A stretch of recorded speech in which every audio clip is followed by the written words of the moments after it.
Hey guys, so today I'm going to talk about the new Masteries in Season 6. Hopefully help some of you come to a conclusion about what Masteries you want to run.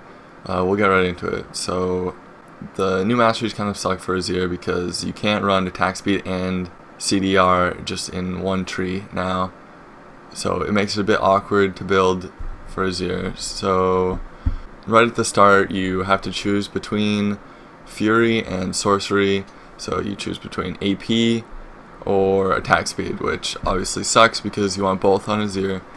So in this tree we're going to go for the AP, just to help with last hitting, help with scaling, all that. While the attack speed would be nice, you just can't afford to take it right here in this instance. Next is Feast or Double-Edged Sword. This is preference really. I like to take Feast because it helps with sustaining during the lane phase. It's just nice to have during laning. Next is AP and AD versus Lifesteal and Spell Vamp. Now this is one of the harder choices that you make during the new Masteries. It only gives 15 ability power at level 18, which is pretty useless, but at the same time you're only getting 2% Spell Vamp and everything you do counts as AoE. So unfortunately you have to take Natural Talent, get the scaling AP, but you pretty much waste points in both of these. Next up is Bounty Hunter and Oppressor. Bounty Hunter is a bit weird because, it'll scale eventually, but it won't really help you during lane phase, it won't help you during mid game unless everyone's roaming to your lane and you're just killing all of them for some reason. So I would take Oppressor. It helps poke in lane. You get 2.5% extra damage on that 1 to 2 auto attacks you get after you Q. So Oppressor is probably better. Next is Battering Blows versus Piercing Thoughts. Obviously you want to take Piercing Thoughts because, you can't use Armor Pen, so that one's pretty obvious. And then after that, obviously we go into Deathfire Touch because nothing else really works for Azir. Alright, now in the utility tree, we want to take Wanderer because we don't need the extra damage to minions if you know how to CS properly. And the move speed is really nice because they obviously nerfed Azir's move speed not too long ago. Next is Secret Stash or Runic Affinity. On some champions I would take Runic Affinity because it's nice on people like Nidalee and sometimes Xerath, but Secret Stash is really good. Meditation or Merciless. This is one of the harder choices that you have to make, probably the hardest one. Mana Regen or an extra 40 or Mana Regen or an extra 1% or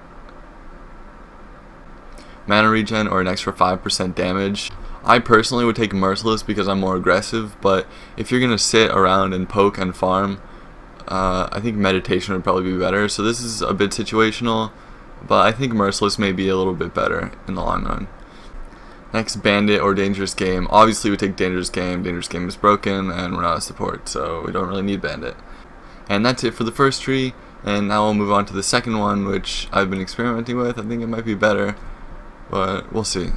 Okay, for the second tree, we want to take all of the same stuff in offensive, except we're going to stop at Suppressor with 12 points in Ferocity. And then move on to Cunning, put all the same stuff in Wanderer, Secret Stash, Merciless, Dangerous Game, and then we're going to keep going. And we're going to put points into Intelligence to raise our cooldown cap to 5%. It's better than Precision because we don't use the Armor Pen that you're paying points for. Plus CDR is really good, and if you get 45%, there's some extra stuff that you can do that's really cool. And then we move on to the Cunning Trees talents here at the bottom, and these are actually really good, but they all have cooldowns, so it kind of takes away from them a little bit. Windspeaker's Blessing, obviously we're not going to take, but Thunderlord's Decree is interesting because it'll give you a good amount of burst at the end of the game. So if you take this, it procs off of every one of your soldiers hitting the enemy. So if you have 3 soldiers out, they're all going to hit at once, and it's going to proc it instantly, which is really cool, and it's interesting for Azir. Maybe it'll help him out with burst. I can see a Luden's build with this.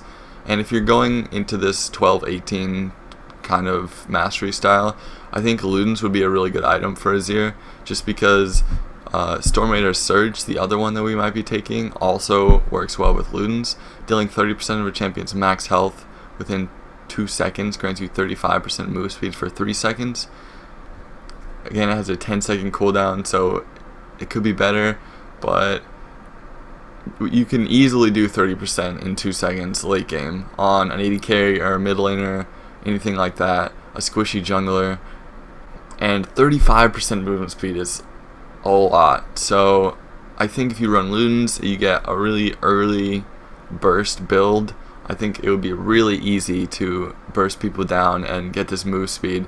And another thing that it's good for is if you can get behind someone, drift behind them, and then knock them forward, it helps you get out because you get 35% move speed if you do that extra damage, and then you can just walk away. You don't need to get Zhonya's as early.